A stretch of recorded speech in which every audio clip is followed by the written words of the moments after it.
Est-il possible, grâce à la médecine corps-esprit, de mieux nourrir notre cerveau? Et comment, de manière interne, le tai chi, le yoga, le qigong, la méditation, la relaxation peuvent amener notre cerveau à mieux fonctionner? On répond à ces questions dans un instant.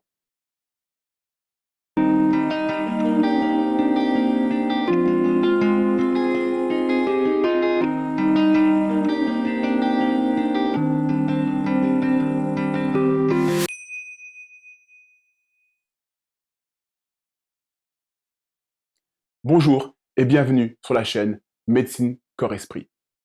Aujourd'hui, on parle d'une protéine qui est située dans le cerveau et qui agit sur la survie des neurones et leur régénération. Cette protéine, on l'appelle le facteur neurotrophique dérivé du cerveau. En anglais, BDNF, pour Brain Derived Neurotrophic Factor.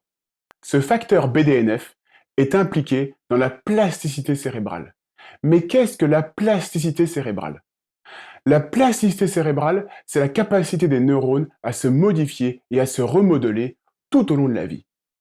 Pendant très longtemps, on pensait que le cerveau, une fois atteint l'âge adulte, ne faisait que se dégrader. Cette idée a été, au cours du XXe siècle, lentement mais sûrement battue en brèche. Il est aujourd'hui établi que certaines zones de notre cerveau peuvent produire, tout au long de notre vie, de nouveaux neurones et que le cerveau est capable de se réorganiser. Bref, que cet organe est doué d'une surprenante plasticité. Revenons à ce fameux facteur BDNF. Ce facteur qui participe à la plasticité cérébrale, on peut le considérer comme une nourriture saine pour notre cerveau. Depuis plusieurs années, les scientifiques ont mis en évidence que plus le taux de ce facteur est bas, plus il existe un risque de développer des pathologies comme la dépression, la maladie d'Alzheimer, la maladie de Parkinson, ou même de faire un accident vasculaire cérébral.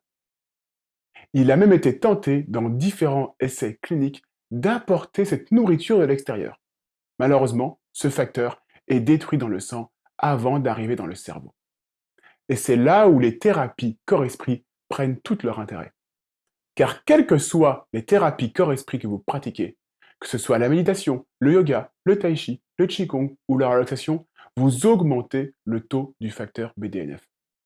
À titre d'exemple, le tai chi a montré des résultats dans les troubles cognitifs légers, avec une amélioration de la mémoire chez des personnes âgées associées à l'augmentation du taux du facteur BDNF. Une autre étude, analysant l'effet de la méditation et du yoga, a montré une augmentation de la sécrétion du facteur BDNF associée à l'amélioration clinique des patients souffrant de dépression sévère. L'amélioration des taux de circulation de ce facteur BDNF serait entre autres liée à la baisse de l'inflammation dans le corps. Retenons tout de même que la pratique des thérapies corps-esprit doit être régulière pour moduler les taux de ce facteur. Car dans les études, le suivi à 9 mois montrait une décroissance des taux circulants de BDNF liés à l'arrêt de la pratique méditative. Voilà, c'est tout pour aujourd'hui. Vous pouvez laisser un message en commentaire. Les liens des études scientifiques qui nous ont permis de faire cette vidéo sont dans le descriptif. Je vous souhaite calme et sérénité et je vous dis à la semaine prochaine.